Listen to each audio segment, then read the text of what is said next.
Black people are finally, well, some black people are finally recognizing that the Democratic Party has never had their best interest in mind. It's always been about what the party wanted. It's always been about what the party has thought was best for black people. That's why they push things that are detrimental to the black community, but yet they put black faces in front of it so that black people can swallow it and accept it and make it their own. And see, that's the trick that they do.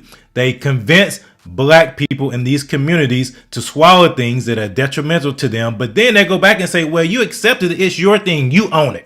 Instead of copying to it, instead of owning it, instead of saying, yeah, these are my policies, these are the Marxist progressive policies that are detrimental to you, that destroy your families, that don't educate your children, that leave you in poverty. Instead of saying, yeah, that's our policies. No, they turn it around and say that black people wanted that. And black people ask for things that they really want, like school choice, like more employment opportunities, like more entrepreneur opportunities, like better options when it comes to housing. Crickets. They're quiet because it behooves the Democratic Party to keep black people in line, to keep black people in a permanent serf position because they know they will always vote for them. That's what happens when you depend on government. The government will keep you in your current state because it knows if you ever get out on your own and think for yourself and recognize that you have your own agency, you will turn your back on them. They want to keep black people perpetual victims.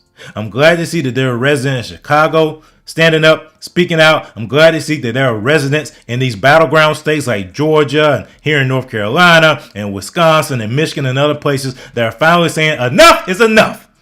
We will think for ourselves. God has given us agency to think for ourselves. We have natural rights. Our rights do not come from the government. They come from God.